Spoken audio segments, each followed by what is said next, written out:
দাড়ি টুপি মানেই জঙ্গি। তাদেরকে বুঝিয়েছে রাজাকার মানেই হলো গায়ের মধ্যে একটা সুন্নতি জামা থাকবে আর মুখের মধ্যে দাড়ি থাকবে আর ইসলামী একটা ভাইব থাকবে, বাস এই রূপে যারা থাকবে ওরাই রাজাকার।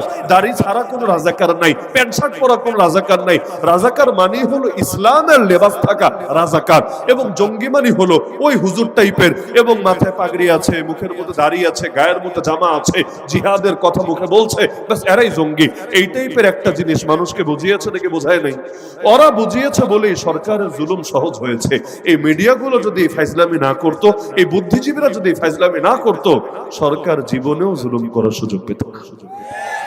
ওরা রাস্তা খুলে দেয় আর ওরা হলো বাকি কাজটা গিয়ে সারে। মূল কাজ করে এরা, মূল কাজ করে এরা। এজন্যই দুঃখের বিষয় কি জানেন, মানুষ এর ভেতর এখন জাগরণ ছড়িয়ে পড়েছে। যুবকদের ভেতর এক বিদ্রোহের আগুন, এক বিপ্লবের আগুন দাউ দাউ করে জ্বলে। তারা এখন ওই আজিব আজিব কেচ্ছা কাহিনীর প্রতি আকৃষ্ট কম, বরং দালিলিক আলোচনা, জ্ঞানগর্ভ আলোচনা, নিজেদের যুক্তির খোরাক, নিজেদের বুদ্ধির খোরাক এবং আগামী দিনের বিপ্লবী চেতনার খোরাক, এগুলোর দিকে কিন্তু বেশি ঝুঁকে পড়ছে। তো এক এক সময় যুগ চাহিদা এক এক রকম হয়। তো এখন যেমন বিজ্ঞানের মার্কেট বেশ উপরে আছে, ভালো বিজ্ঞানীদের অনেক দাম, যারা বিভিন্ন ভাষা জানে তাদের অনেক দাম। ফেরাউনের জামানায় জাদুবিদ্যা যারা জানতো তাদের ছিল বড় দাম। ওই যে বললাম, সব জামানায় সব জ্ঞানের কদর থাকে না। একসময় ফিলোসফির কদর ছিল। ফিলোসফি বুঝেন? দর্শন শাস্ত্র, গ্রিক ফিলোসফি, ইসলামী ফিলোসফি, এগুলোর ব্যাপক রমরমা অবস্থা ছিল। অথচ এখন এগুলোর প্রতি মানুষের আগ্রহই নেই, আকর্ষণই নেই, এগুলোর ফালতু জিনিস মনে করে। তাহলে ফেরাউনের জামানা সবচাইতে দামি জ্ঞানের নামই হলো জাদুবিদ্যা। এই বিদ্যায় যে যত বড় পণ্ডিত, সে হলো ওই জামানার মুরগি চোরা, সে হলো ওই জামানার এই টাইপের বড় বড় বুদ্ধিজীবী আর কি, যাদের মার্কেট চাঙ্গা, যাদেরকে টকশোতে ডাকে, যাদের কথা সবাই শোনে। তখন তো আর টকশো ছিল না, বোঝার স্বার্থে বলছি। লাখ লাখ টাকা দিয়া বিভিন্ন ভণ্ড মৌলবী পালে। কেন পালে? এজন্যই পালে যাতে করে হকপন্থী আলেমুলামারা ফতোয়া দিলে এদেরকে দিয়ে কাউন্টার দিতে পারে এবং এদেরকে দিয়ে জনগণকে ধোঁকা দিয়ে বোকা বানাতে পারে। এজন্য যারা ইসলাম মানে না, ইসলামী শরিয়ার উপর ঈমান রাখে না, ইসলামী শরিয়াকে জীবনের সব ক্ষেত্রে অনুসরণীয় মনে করে না, ওরাও ঝুটা খাইয়ে কিছু মৌলবীরে নিজেদের ফেভার রাখার চেষ্টা করে, যাতে করে ওদের কুফুরকে তারা মানুষের সামনে রং লাগিয়ে ইসলাম হিসেবে উপস্থাপন করতে পারে, ওদের ভণ্ডামিকে তারা মানুষের সামনে বিভিন্ন লেভেল লাগিয়ে জিন্দা রাখতে পারে। যদি এই ভণ্ড মৌলবীগুলো ওদের ফেভারে না থাকতো, তাহলে অন্তত মুসলমান দেশে কুফরি মতবাদ নিয়ে কেউ এই দেশে রাষ্ট্র পরিচালনার সাহস করত না, এমনকি রাষ্ট্র পরিচালনা যাওয়ার স্বপ্ন কোনোদিন দেখতে পারত না। কুফর নিয়ে মানুষ আবার চলবে কিভাবে? যখন যেই দল ক্ষমতায় থাকে তাদের সঙ্গে যাদের ভালো সম্পর্ক থাকে, পয়সাপাতি কম না বেশি এটা বিষয় না, ভাবে ওদের পায় মাটিতে পড়ে না, ধরাকে সরা জ্ঞান করে, মানুষে মনে করে না, এমনকি অন্যের টাকারাও নিজের টাকা মনে করে। এজন্য যেখানে যেভাবে ভাগ বসানো চায় সেভাবে ভাগ বসানো ধান্দা করতে থাকে। কেন? কারণ যারা ডাইরেক্ট রাজার সাথে সম্পর্ক রাখে তারাই রাষ্ট্রের মধ্যে সবচাইতে নিজেদেরকে বড় মনে করে থাকে। রাজনৈতিক জালেমদেরকে তো দেশ ছাড়া করা যায়, কিন্তু তাদের জুলুমকে যারা দীর্ঘকাল বৈধতা দিয়ে এসেছে, যারা মানুষের মগজ ধুলাই করেছে, যারা জুলুমের পক্ষে দালালি করেছে, ওদেরকে সহজে খুঁজেও বের করা যায় না, সহজে দেশ ছাড়াও করা যায় না। এগুলো মুহূর্তে মুখোশ পাল্টাইয়া সারাটা বছর দেশের মধ্যে গন্ডগোল লাগায়। এখনো পর্যন্ত ওরা আছে নাকি নাই? অতীতে যেমন ওরা কারো পক্ষে দালালি করেছে, আগামী দিনেও দেখবেন বিভিন্ন বাহিরের শক্তির পক্ষে দালালি করবে, যতকাল পর্যন্ত এরা থাকবে ইসলাম আর মুসলমানদের বিরুদ্ধে ষড়যন্ত্র আর চক্রান্ত করতেই থাকবে। এজন্য সাপের মাথা যতদিন আঘাতপ্রাপ্ত না হয়, লেজ আর পেট এগুলো যতই আঘাতপ্রাপ্ত হোক, লাভের লাভ কিছুই হয় না। তো বলছিলাম, হার জামানায় চেষ্টা করে ওরা কাটা দিয়ে কাটা তুলতে, একজনকে দিয়ে আরেকজনকে দমানোর চেষ্টা করতে। তা আল্লাহ তাআলা নবী ইব্রাহিম আলাইহিস সালাম প্রসঙ্গে জানায় দিচ্ছেন যে ইব্রাহিম আলাইহিস সালাম বলেছিলেন, আমার নামাজ আল্লাহর জন্য, আমার কুরবানি আল্লাহর জন্য, খালি তা না, আমার জীবন আল্লাহর জন্য, আমার মরণ আল্লাহর জন্য। মুসলমান আল্লাহর জন্য মরলেও মরে হাসি মুখে, মুসলমান বাঁচলেও যতদিন বাঁচে আল্লাহর জন্যই কাজ করতে পারাকে নিজের জন্য গর্বের বিষয় মনে করে। যত সরকারি ক্ষমতায় আসুক, কিছু বুদ্ধিজীবী, কিছু জ্ঞানীদেরকে টাকা পয়সা দিয়ে পালে নাকি পালে না?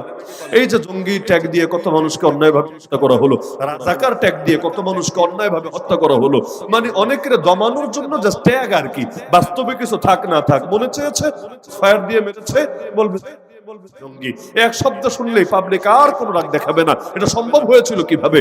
সম্ভব হয়েছে কারণ কিছু জ্ঞানী, কিছু মিডিয়া কর্মী, কিছু বুদ্ধিজীবী দীর্ঘদিন ধরে ধরে মানুষের ব্রেইন ওয়াশ করেছে, তাদেরকে বুঝিয়েছে সব যুগে সবকিছু সমান মার্কেট থাকে না, কোনো লাইনেই না। ট্রেন্ড এটা ডিফারেন্ট হতে থাকে। এই সময়ে যেটা সবচাইতে বেশি ট্রেন্ডিং এ, দুদিন পর দেখবেন এটার প্রতি কারো ঝোঁকি নাই।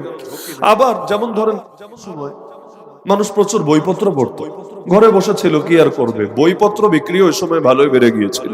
করোনার আগে চলতো, করোনার সময়ও চলতো, কিন্তু করোনা শেষে এখন বইপত্র তেমন চলে না। প্রকাশকদের সাথে দেখা হলে তারা আফসোস করে যে হুজুর বাংলাদেশের প্রকাশনী সেক্টর, বিশেষ করে ধর্মীয় অঙ্গনের প্রকাশনী সেক্টর মনে হয় ধীরে ধীরে মাঠে বসবে। কেন? এখন আর মানুষের কন্টেন্ট দেখে, ভিডিও কন্টেন্টের বাজার রমরমা, এটা এখন ট্রেন্ডে আছে, কিন্তু বই পড়ার রুচি নাই। বই পড়বে কষ্ট হবে, এখন অডিও বুক পাচ্ছে, ভিডিও পাচ্ছে, কত কিছু পাচ্ছে। একটা বই পড়তে যা লাগে অনেক সময় 1 ঘন্টা এর চাইতে বেশি কথা শোনা যায়। তো দেখা যায় এটা পরিবর্তন হচ্ছে। এক সময় বাংলাদেশে সুর ছাড়া তো ওয়াজই হতো না। আমরাই তো আমাদের ছোটবেলায় এটা পেয়েছি। ওয়াজ মানি হলো সুরের বন্যা, ওয়াজ মানি হলো কেচ্ছা কাহিনী, ওয়াজ মানি হলো গাল গল্প। আর তখন যে সব ওয়াজই এমন হতো বিষয়টা এমন না, তবে 100-র মধ্যে অন্তত 95টা এমনই ছিল, এর বাইরে কিছু কল্পনাই করা যেত না। অথচ এখন পুরো বাংলাদেশে সবচাইতে শীর্ষ আলোচকদের যদি তালিকা করা হয়, মনে করেন 10 জন 20 জনের নামও যদি তালিকা করেন, এর মধ্যে সুরেলা কয়জন থাকবে আর সুর ছাড়া কয়জন থাকবে? আমার তো মনে হয় উল্টা সংখ্যাটাই বেশি হবে। একজন মুমিনের জিন্দেগির উদ্দেশ্য কি হবে সেটা আল্লাহ রাব্বুল আলামিন কোরআনের বিভিন্ন আয়াতে তুলে ধরেছেন। যেমন কোরবানির দিন যখন পশু জবাই দেন, যদিও বাংলাদেশে নিজেরা জবাই কমই দেয়, হুজুর দিয়ে জবাই বেশি দেওয়া। যদিও উত্তম হলো এটা যারা জবাই করতে জানে সুন্নাহসম্মত তরিকায়, সুন্নাহসম্মত পদ্ধতিতে জবাই করা জটিল কোনো ব্যাপার না, চাইলে একদিনই শিখে ফেলা যায়। ইসলামের মাসালা এটাই, তাদের জন্য জবাইটা নিজে করাই উত্তম, কারণ নিজে কষ্ট করে পয়সা দিয়ে কিনে। আরো ভালো হয় যদি 2-4 দিন লালন পালন করে দিলের সঙ্গে মোহাব্বত লাগিয়ে এরপর শেষের দিন নিজের হাতে গোসল করিয়ে প্রস্তুত করে যখন পশুর গলায় ছুরি চালাবে, ছুরিটা শুধু পশুর গলায় চলবে না, নিজের নফসেরও বিরাট কোরবানি হবে। তো কোরবানি যখন একজন মানুষ করে, এর আগে যে দোয়াটা আছে, যে দোয়াটা আল্লাহ রাসূল সাল্লাল্লাহু আলাইহি ওয়াসাল্লাম পড়তেন, শুধু বিসমিল্লাহ আল্লাহু আকবার বললে হয়ে যায়, মৌলিক কাজ হয়ে যায়, পশুর গোশত হালাল হয়ে যায়। কিন্তু এর আগে একটা লম্বা দোয়া আছে, যে দোয়ার মধ্যেও মৌলিকভাবে এই আয়াতটাই উঠে আসে, যেটা ইব্রাহিম আলাইহিস সালাম বলেছিলেন আল্লাহ রাব্বুল আলামিন আল্লামিনকে লক্ষ্য করে, ইন্না সালাতি ওয়া নুসুকি ওয়া মাহইয়ায়া ওয়া মামাতি লিল্লাহি রাব্বিল আলামিন। নিশ্চয়ই আমার নামাজ, আমার কোরবানি, আমার জীবন, আমার মরণ সব একমাত্র আল্লাহ রাব্বুল আলামিনের জন্য। মানে একটু আগে খালি আল্লাহর জন্য ঈদের নামাজই পড়লাম বিষয়টা এমন না, এখন শুধু আল্লাহর নামে পশুই জবাই করছে বিষয়টা এমন না। আরে যেমনি ভাবে নামাজ আল্লাহর জন্য, যেমনি ভাবে কোরবানি আল্লাহর জন্য, আরে আমার জীবনটাও তো আল্লাহরই জন্য, আমার মরণটাও তো আল্লাহরই জন্য, শুধু পশু না। আল্লাহ যদি আজকে আমাকে ডাক দেন, আমাকে আদেশ করেন, আমি প্রয়োজনে নিজের জানটাও তো কোরবান করে দিতে পারবো। এমনকি এক জান যদি কোরবান করি তাতেও তো তৃপ্তি মেটার কথা না। এক সাহাবী যুদ্ধের মাঠে গ্রেফতার হয়ে গিয়েছিলেন খ্রিস্টান বাহিনীর হাতে। খ্রিস্টান বাহিনী ধরে নিয়ে গেল, তাদেরকে নিয়ে হাজির করলো খ্রিস্টান বাদশার সামনে। বাদশা প্রথমেই তাদেরকে না মেরে, প্রথমে তাদের ব্যাপারে যেহেতু আগ থেকেই জানতো যে মুসলমানের বৈশিষ্ট্য হলো যুদ্ধের মাঠে সংখ্যায় থাকে খুব কম, কিন্তু সফলতায় থাকে অনেক বেশি এগিয়ে। অল্প কয়েকজন মিলে কিভাবে কিভাবে যেন বিশাল বাহিনীকে পরাজিত করে ফেলে। এজন্য বাদশার আগ থেকে একটু দুর্বলতা ছিল। বাদশাহ সে মুসলমানদের সেনাপতিকে বলল, শোনো, আমি তোমাকে মেরে ফেলতে চাচ্ছি না, মারলে তো শেষ হয়ে গেল। আমি তোমাকে মারতে চাচ্ছি না, বরং আমি এটা চাচ্ছি তুমি আমার ধর্মে চলে আসো, খ্রিস্ট ধর্ম গ্রহণ করে নাও। প্রতিভার মূল্যায়ন আমি করতে চাই, প্রতিভাকে ধ্বংস করতে চাই না। তুমি যদি আমার ধর্ম গ্রহণ করো, আমি তোমার সর্বোচ্চ মূল্যায়ন করব। মুসলমান আর তোমার কয় টাকা দিত, আমি তোমার এই দিব। তোমার আর কত বড় পদ দিতে পেরেছিল, আমি আমার বিশাল বাহিনীতে এই পদ দিয়ে দিব। এভাবে বিভিন্ন লোভ, বিভিন্ন অফার, বিভিন্ন প্রলোভন দিতে লাগলো।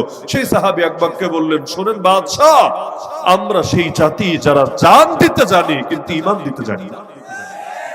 এক পর্যায়ে বাদশা শুরু করলো জুলুম নির্যাতন। যখন দেখলো লোভে কাজ হয় না, অপশন তো দুইটা, হার জামানায় দুইটা, শুধু নবীদের ক্ষেত্রে না, শুধু সাহাবীদের ক্ষেত্রে না, এই জামানায় প্রত্যেকটা হকপন্থীকে দুদিন আগে বা পরে এই পরিস্থিতিতেই তার পড়া লাগে, হয়তো তাকে লোভ দেখিয়ে তার ঈমানকে কিনে নিতে চায় পয়সার বিনিময়ে, যদি পারে তো পারলো, আর যদি না পারে তাহলে আঙ্গুল বাঁকা করে যেভাবে ঘি ওঠানোর চেষ্টা করে, ওরাও চেষ্টা করে যে কোনো ভাবে আলেমদেরকে জেলে ভরে রিমান্ডে নিয়ে হাতে হাত করা লাগিয়ে বিভিন্ন ভাবে নির্যাতন করে তাদের মনোবল ভেঙে দিতে এবং তাদের দ্বারা নিজেদের ধান্দাবাজিগুলো পূরণ করিয়ে নিতে। কারণ আলেমরা যাদের পাশে থাকে তাদের জন্য তো সবকিছুই যায় সহজ হয়ে। এজন্য ফেরাউন পর্যন্ত দেখেন চাইলে নবী মুসারে এমনিই মারতে পারত। নবী মুসা দুনিয়াতে আসার আগেই তো তার মৃত্যুদণ্ডের রায় দিয়ে রেখেছিল। এক মুসাকে মারার জন্য কত নিষ্পাপ ছেলে সন্তানকে হত্যা করালো। ওই মুসা যখন বড় হলেন, ওই মুসা যখন নবুয়ত প্রাপ্ত হলেন, ওই মুসা যখন দাওয়াত শুরু করলেন, এখন তাকে মারতে আবার জবাবদিহি কেন লাগবে? ফেরাউন তো আর গণতান্ত্রিক দেশের গণতান্ত্রিক সরকার না, সে হলো স্বৈরাচারী, তার আবার কিসের জবাবদিহিতা? ওর দেশে তো ওই রাজা, ওই খোদা, ওই সব, ওর বিরুদ্ধে আওয়াজ তুললে তো কল্লাই বাকি থাকবে না, তাহলে সে মেরে ফেললেই তো পারে। কিন্তু না, সে দেখলো যদি এভাবেই মেরে ফেলে নবী মুসাকে, তাকে তো মারতে পারবে, ব্যক্তিরা হয়তো মারতে পারবে, কিন্তু তার আদর্শকে মারতে পারবে না। বরঞ্চ মানুষ আরো বেশি তার ব্যাপারে ঝুঁকে পড়বে। তারা যখন দেখবে একটা মানুষকে মেরে ফেললো জুলুমবশত, তারা চিন্তা করবে কি ছিল তার মাঝে, কেন চ্যালেঞ্জ মনে করলো বাদশা নিজে, তার মানে তার আদর্শের মধ্যে অবশ্যই ভালো কিছু আছে। এজন্য কখনো বিপ্লবীদেরকে মেরে দমানো যায় না। বিপ্লবীদেরকে যত মারে, বিপ্লব আগ্নেয়গিরি তপ্ত লাভার মতো তত বেশি বিস্ফোরিত হতে থাকে। দুনিয়ায় সব জালেম একই ভুল করে, একই ভুল। তারা ভাবে জামানের হুসাইনদেরকে মারলে, জামানের আবরার ফাহাদদেরকে মারলে, জামানের আবু সাইদদেরকে মারলে, জামানের ওসমান হাদিদেরকে মারলে মনে হয় বিপ্লব থেমে যায়, মনে হয় দ্রোহের আগুন নিভে যায়, মনে হয় মানুষের চেতনা হারিয়ে যায়। আরে পুরোটাই ভুল ধারণা। বরঞ্চ তাদেরকে জিন্দা রাখলে, কোনোভাবে তাদেরকে বিতর্কিত করতে পারলে ওদের ধান্দা ঠিকই পূরণ হতো। কিন্তু যখন মেরেই ফেলে, যখন জমিনে রক্ত ঝরেই যায়, মানুষের ভেতরে তারা চিরকালের জন্য অমর হয়ে বেঁচে রয়। আরে একা থাকলে আর কয়দিনই থাকতো, একা থাকলে আর কয়জনের কাছে আওয়াজ পৌঁছাতো। কিন্তু যখন রক্ত ঝরে, যখন শাহাদাত বরণ করে, প্রতিটা বিপ্লবীর হৃদয়ে চিরকাল তারা এক আজীব প্রেরণা যোগাতে থাকে। যখনই পৃথিবীতে নতুন কোন ইয়াজিদ মাথাচাড়া দেয়, হুসাইনরা মুমিনদের দিলে আবারও জিন্দা হয়ে যায়। যখনই কোনো স্বৈরাচারী মাথাচাড়া দেবে, আগামী দিনে দেখবেন আবারও আবু সাইদরা, আবারও ওসমান হাদিরা জীবিত হয়ে বিপ্লবের আগুন জ্বালাবে যুবকদের কলিজার ভিতরে।